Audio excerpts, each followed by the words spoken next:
We really would love for as many of you who'd like to go on a mission trip. I counted it up. This was my 37th mission trip that I've been on, and they are always very life-changing. They will really grow your faith. And the ones we do with Filter of Hope, doing the water filters and sharing the gospel, it was like Michael said, it's the easiest way to share the gospel I've ever seen in my life. You bring tremendous amount of joy to people's lives by bringing them clean water, and they love to hear about the gospel. And so in Guatemala, of all the places I've been, I really mean this, I've been all over numerous continents. Guatemala is by far the easiest first trip for a mission trip. If you've never been on one, it was a great experience, beautiful city that we were in, wonderful people, very safe, great food. We had really good food. So we'll be taking another trip back there. I'll be leading another trip back to Guatemala. And like I said, some of the people on this trip will probably lead one to Panama. So be praying about that and hoping that you'll be able to go with us. Now, this morning we're going to continue going through the book of Ephesians, and we're having to skip some verses. And here's the reason why. We're going through verse by verse, and we've gotten to the point where as children obey your parents. But we're skipping that one because Wednesday night, one of our middle schoolers came up to me and he said, "Pastor Ben, I need a favor." I said, "What?" He said, "We're going on spring break, a trip on spring break this next week." He said, "So please don't tell any good stories on Sunday." He said, "If you have a good one, just don't tell it Sunday." And I said, "Well, don't worry." I said, "Sunday we're going to be talking about children obey your parents." He goes, "Oh, you can go ahead and preach that one. I won't be here." And his mother quickly, she said, "Ben, is there any way, there'll be a lot of parents will be gone on spring break. Is there any way you could hold off and preach that one at a later date?" And I said, "Absolutely." And the kid was like, So we'll come back to Children Obey Your Parents, but we're going to go this week to where it talks about really how to be a good employer or a good employee. And you're going to look at this where it talks in Ephesians here about slaves and masters, but in our context, it's going to be about employers and employees. Now, let me explain something about the way that slaves and masters were back in the Roman Empire at the time that Ephesians was written, because many of you in the room, probably everyone in this room, when you hear the word slaves, we think of slavery in America in the late 1800s. And it was very different, not very different, but there's quite a bit of difference between a Roman slave and a slave that we had here in the United States way back then. The slaves in the Roman Empire mainly became slaves one of two ways. One was they were conquered in battle. If the Roman army went out and they conquered someone in battle, what they would do is they would take the people they conquered back with them as slaves, but they would usually only take the ones who were of some benefit. So they would take the ones who were able-bodied, who were healthy. They'd love to take young boys because they would grow up to be strong men. But if you were a weak, feeble-bodied person, if you had any kind of illness or handicap, if you were old, they would probably just leave you behind. You were of no value to them, so they would leave you. You go back to their home and you become their slave. Another reason that you become a slave is because if you did something to someone where you owed them a debt and you could not pay off the debt, you could make a deal with them. And you could say, "Hey, tell you what, why don't I become your slave for a certain period of time? We'll draw up a contract, and for a certain number of years or whatever, I will work for you. And after I've done that certain time, you'll let me have my freedom back, and the debt will be paid in full." And so that was a very common way of doing this. And really back then, there were a lot of people who were slaves that would come into a person's household who had some very good skills. It was very common for people to be teachers. There were actually some physicians and nurses who would come in and be slaves to people because they would offer that in the family. There was all kinds of things. There's agricultural slaves, in the home slaves, businesses, things like that. And the slaves then did have some semblance of freedom, but if the master let them have it, where they could go out and roam around in the city and do things like that and then come back if their master allowed it. Now, there were some masters who were very, very tyrannical and horrible and beat them severely and treated them horribly, but there were also some that were good. And in that time, most experts say it was around 25% of the entire Roman Empire were slaves. So there was a large number of people. But for a lot of these slaves, there were sometimes they had masters who would actually treat them pretty well, mainly because they would find out that a happy slave was a good working slave.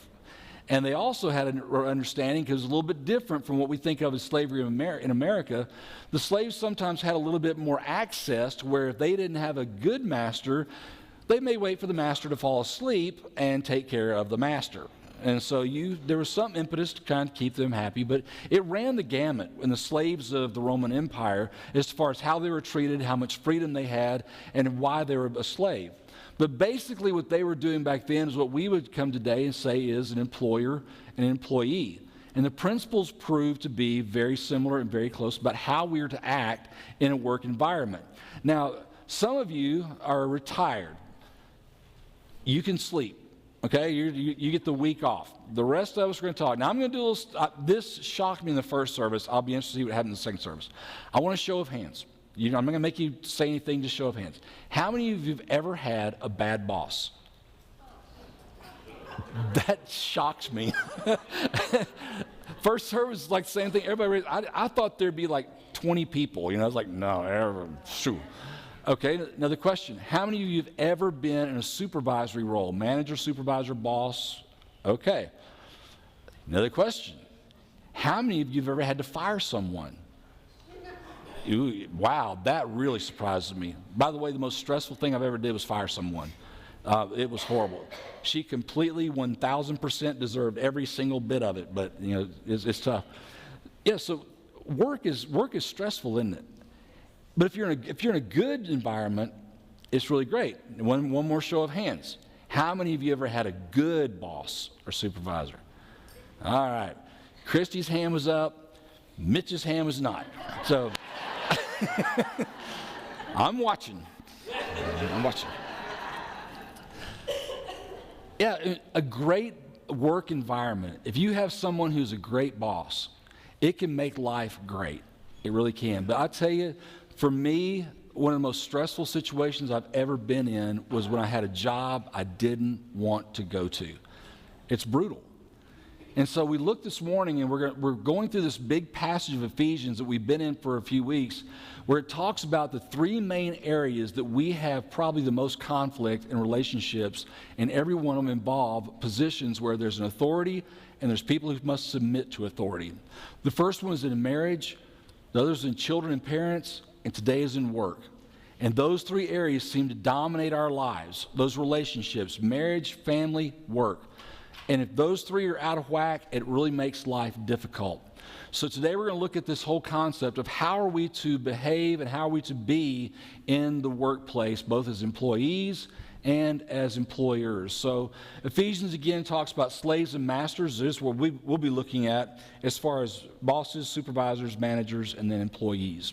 So Ephesians chapter 6, verse 5 says this: Slaves, obey your earthly masters with respect and fear. Now, fear is not here terror, but it's a fear of respect, that kind of fear, that you honor them and you are under their authority. It says you obey them with respect and fear and with sincerity of heart. And look what it says here: just as you would obey Christ. Boy, that's a weird thing to think about your boss, isn't it? Obey your boss just as you would obey Christ. Now, you got to ask the question, why would he say that? Why in the world would he put such an emphasis on a relationship in the workplace that would be comparable to a relationship with Christ? Then he says this: obey them not only to win their favor when their eye is on you, but as slaves of Christ, doing the will of God from your heart. Serve wholeheartedly, as if you were serving the Lord, not people, because you know that the Lord will reward each one for whatever good they do, whether they are slave or free. So there's the role of those who work for someone. We are to have respect. We're to also work hard when we're among them because we love God and we know that we are serving the Lord. Verse 9 says, and masters, treat your slaves in the same way. Do not threaten them, since you know that he who is both their master and yours in heaven, and there's no favoritism with them. So let's go ahead and get right into the Christian employee's role in the workplace and look at three things that we need to do when we work for someone. First thing is this: in all of our relationships, our first commitment is to God. That in everything we do in our relationships, we are to behave in a way that is honoring the Lord. Not just when we're at church, not just when we're around Christians, but whenever we are, everything we do must be to honor God in our work, in our relationships. The second thing is this: we obey our boss, manager, or supervisor and give them respect out of reverence to God. All right. Most of my life, I've been in a leadership role. And I've also been where I was in a non-leadership role. And I know exactly what it feels like to be under someone who is difficult. And I'm going to tell y'all, when you're in the workplace, I understand also now that I'm not talking about as a pastor. When I'm a pastor, I always feel like I'm working for God. But there have been times I've had other jobs where I did not really think of God very much.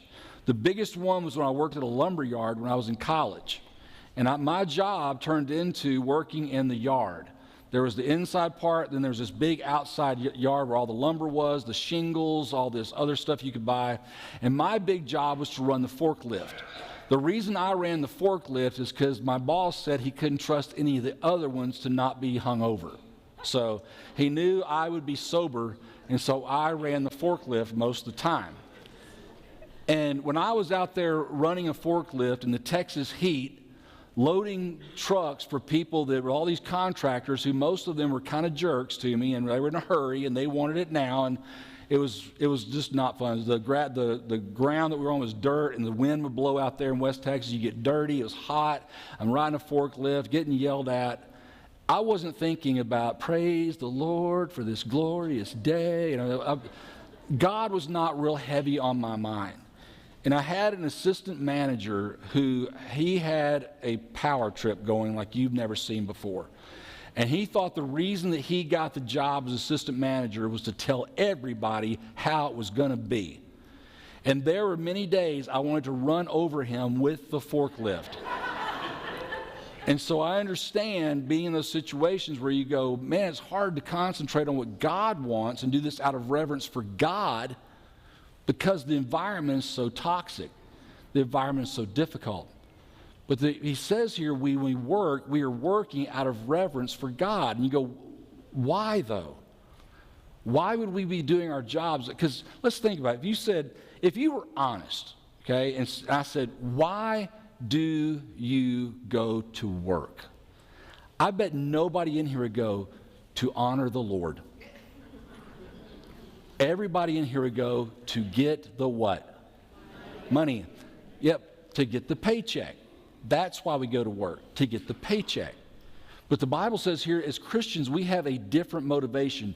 Yes, we go to earn a living. But our first important thing in everything, whether it's our job, whether it's our home, whether anything, our job is to bring reverence and glory to God. And God has set up so many positions in our lives of authority. We start with authority from the very beginning. We have authority that our parents give. We go to school and our teachers give authority.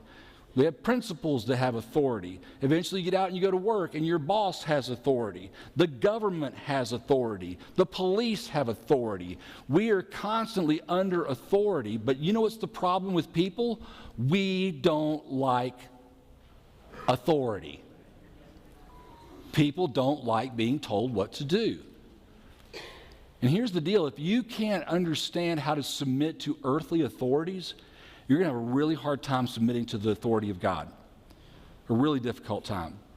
And also, if we don't have positions of authority in areas of our life, you know what you have? Total chaos. You're just going to have total chaos. So God has put these structures in place, but we are to fall under those, believing that God has put these in place for a reason. We are to honor Him in those situations. Here's the third thing about a Christian employee. We give our best even if no one is watching. All right, show of hands time. Has anybody ever had a coworker that only worked when the boss was around? Oh yeah, don't you love those people? Have any of y'all ever been that person? Yeah. My son Tyler, he works for Mercedes-Benz in Alabama. It's the largest Mercedes-Benz factory in the world. And so he works in maintenance over the entire plant. And we were talking the other day, and I said, hey man, how's work going? He goes, pretty good. I said, do you like it? He goes, yeah, it's okay. And he has two different teams that he works with. He works with one team on one shift. He works with another team on another shift. And I said, well, how do you like the guys you work with? He goes, well, this one team's pretty good. I like my team leader. The guys I work with are pretty good. But he said, this other group, though, he said, there's this one guy. I can't stand. I said, just one? You're doing pretty good. And he says, just one guy. And I said, why do you not like him? He said, all he ever does is complains about everything. He says he doesn't work. He just spends time complaining instead of working. And he said, but if our team leader comes around, he suddenly becomes just a busy little beaver, just getting after. He's working. Looks like he's doing a lot of great things. And he said, as soon as the team leader walks off, he's back to complaining and doing nothing. And Tyler said, that drives me crazy. And I said, well, guess what, buddy? That's jobs. I said, no matter where you are, you're going to have somebody like that who's only going to work when the eyes are on them. And for a believer, we believe that there's somebody who's always watching us, and that is God. That God has blessed us. And one thing about it, this is one thing, and I know some of you are going, man, you don't know the job I have. And I know I've been in a bad job, so I know they're tough. But one thing about it is, that's different from a slave in the New Testament. You know what's the biggest difference between a slave and you? You can walk away anytime you want. Nobody's forcing you to work there. And people are going, but I don't like my job. Well, go get another one. And people say, well, I can't do that. I've got good, you know what they'll say? I'll go, well, go get another one if you don't like this one. I can't. Well, why not? Well, this job pays really well, has really good benefits. I don't work on the weekends. And I'm like going, are you listening to yourself? I get paid really well, have great benefits, don't work. Man, this thing's terrible. Do you know how many people in the world would kill to have that? I mean, they would love to have that. And so instead of complaining, we should work every day going, God, thank you so much for the blessing of this job. And it's not about going, well, you know what? I put in 45 hours this week. No, you got paid for 45 hours. Did you work 45 hours? You know, do you work as if you're saying, God, thank you for this? Or do you complain about the authority? Kind of the same thing with government. Does anybody ever, y'all can raise your hand if you want. Does anybody in your, not in here, but at home or what, does anybody ever complain about the government? Anybody? Okay. I was like, no, I love the government. In fact, I want to give them more of my money. It's like, we complain about so much going on, but there's nowhere in the world I'd rather live. I'm grateful that God lets me live here. And we need to act it. So same thing with our job. God, thank you. Out of reverence for God and appreciation for what God has done and that God has put us in these positions. But the biggest thing is this. Let me read these verses and I'll tell you that. Let's read these verses first. Colossians 3:22.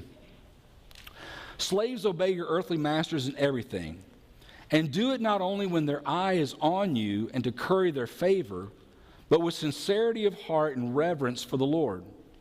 Whatever you do, work at it with all your heart, as if you're working for the Lord and not for human masters, since you know that you will receive an inheritance from the Lord as a reward. It is the Lord Jesus Christ that you are serving. 1 Peter 2:18 says, slaves, in reverent fear of God, submit yourselves to your masters, not only to those who are good and considerate, but also to those who are harsh. Now, we don't want to hear that part, do we? But it says also, submit yourselves to those who are harsh. For it is commendable if someone bears up under the pain of unjust suffering because they are conscious of God. But how is it to your credit if you receive a beating for doing wrong and endure it? But if you suffer for doing good and you endure this is commendable before God. Now here's what I want to tell you about your job. And this is what's so important. Whether you are in charge or whether you're an employee, wherever you are in the order of your work, almost everyone in here, this is going to sound really negative. Most of y'all have a job that won't matter in 50 years. You go, really? Yeah. First of all, most of y'all have a job that when you retire, they won't miss you. They'll replace you. Okay? You're replaceable. But a lot of you say, well, no, I'm in a manufacturing job. You ever thought about this? If you're in a manufacturing job, you're manufacturing things that will one day deteriorate and rot. Isn't this uplifting? You say, well, no, I do something very important. I'm a nurse, and that's great. But all you're doing is prolonging their life. They're going to die one day anyway.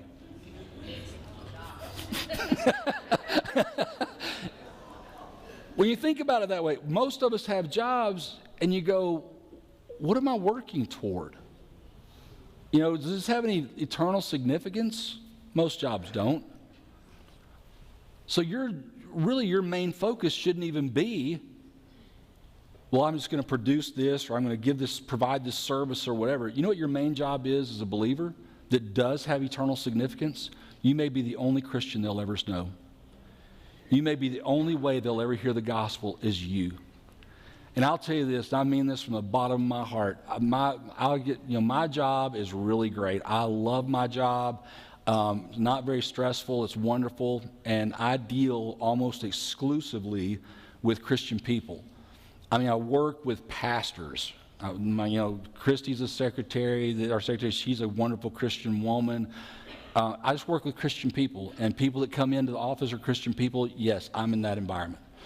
But I will tell you, I do sometimes really get envious of many of y'all because I do wish I could work around lost people more. I've done that before, and I miss working around lost people. Because when you work around lost people a lot, you have an opportunity to really make an impact for eternity in their lives. And you may be the only one that's there. Because, listen, some of y'all right now, you could probably picture a coworker. Some of y'all who are students can picture a classmate. And you say, you know what? They know me, they work with me, they're friends with me, whatever. But you know what? If I came in to your office one day, if I came into where you work and you said, hey, this is my pastor, you know they'd listen to you way before they listen to me? Way more. You have an opportunity to be a witness for Christ. You have an opportunity to make an eternal difference in someone's life. But guess what? If you only work when the boss shows up, if you do poor work, you complain all the time, your 15-minute break turns into an hour, you know, these things, people see it, and they're not going to listen to your witness. Look on the back of your notes, this summary of an employee's role in the workplace. Being a Christian should always make a person a better, more productive, and more agreeable worker. People will not be inclined to listen to the testimony of a Christian who does substandard, careless work or who is constantly complaining. If a Christian finds an employment situation to be intolerable, he should quit and look for something else. But as long as he is employed, he should do the work to the very best of his or her ability.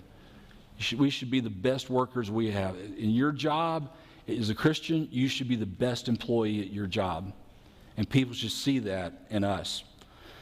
So some of y'all be going, okay, that's great. Now get on my boss. Let's look at a Christian employer's role in the workplace.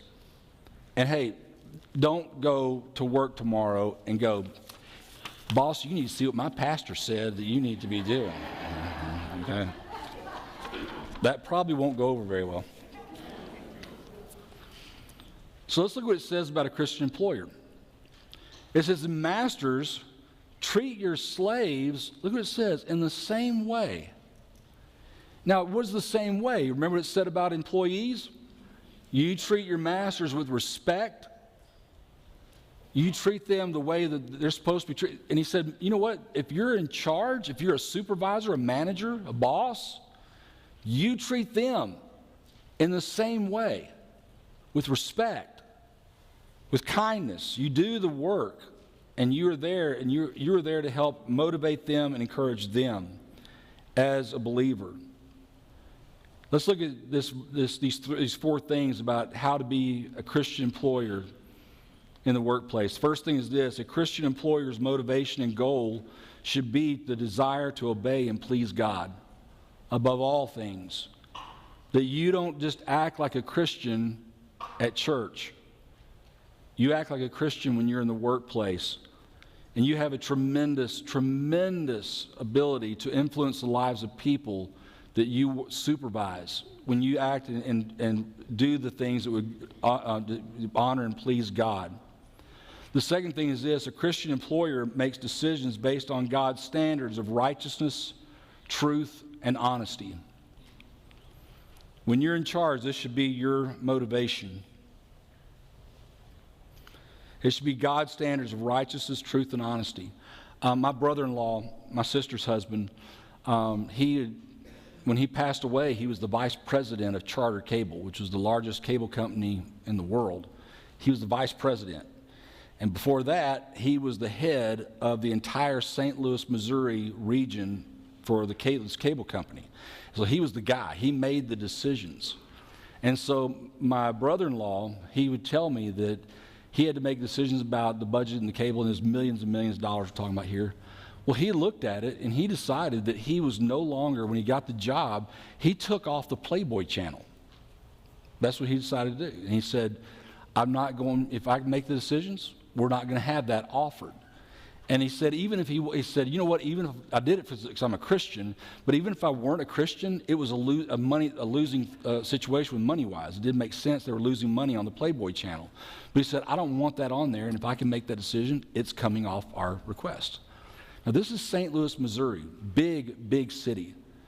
And one day, one of his employees called him, and he said, Mike, we've got a problem. He said, what? He said, there's a billboard on the interstate that says, you want your Playboy back, call Michael Kelly at, and had his phone number, his home phone number, on a billboard in St. Louis, Missouri.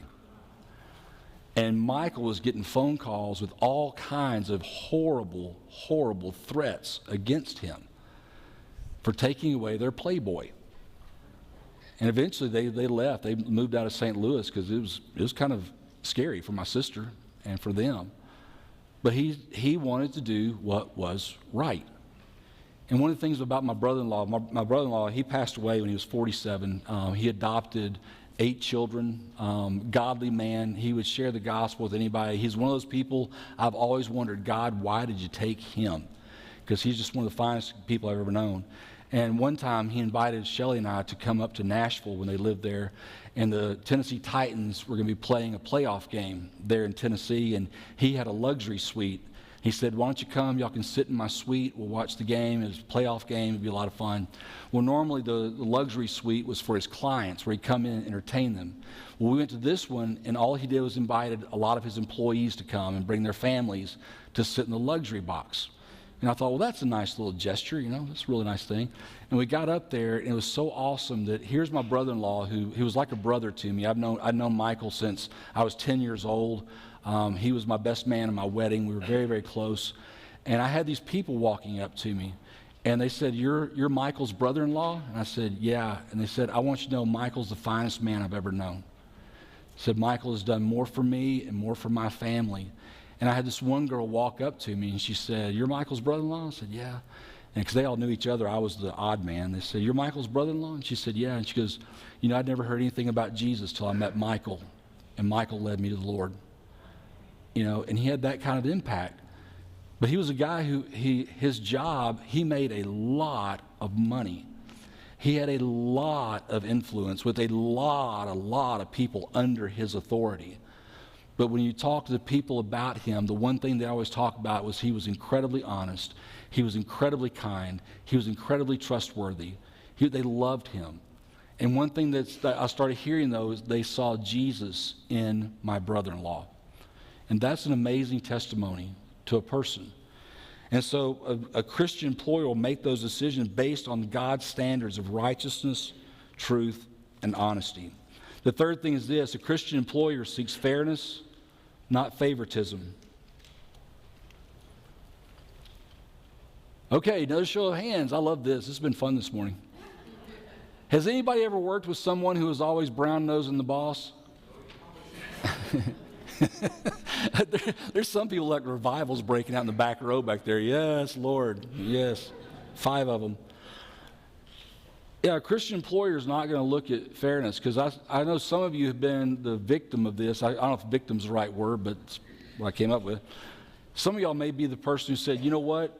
I was more qualified, had done a better job, and deserved a promotion, but somebody else got it who didn't deserve it because they were always sucking up to the boss. and it just burned you. Some of y'all have had that happen to you. And when you're a person who's an employer, people will see if you're fair.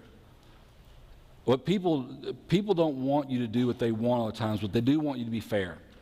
And if you're a person who is a Christian employer, they just seek for you to be consistent and to be fair and to not show favoritism to other employees. The last thing is this: a Christian employer treats employees with respect, because to do so is to respect and honor the Lord. And this is where it talked about that we are not working for people, but we are working as if working for the Lord. Now again, I'm in a weird situation this morning because I have one of the strangest jobs in the world. Many of y'all can't even put your mind around this kind of job. My job is to lead a large group of people who at any time can vote to fire me. Now imagine that. Imagine if you were the boss at your job and the employees could just vote to fire you whenever they wanted to. Okay? That'd be a great time right there. So it's kind of a weird situation. But for most of y'all, you're in a situation where you are either in charge or you're not. And you're also in that situation where if you don't make the boss happy, you could be fired at any moment. You just don't know. But I'll tell you what, whatever situation you find yourself in, if you are the leader, first and foremost, show Jesus to your people.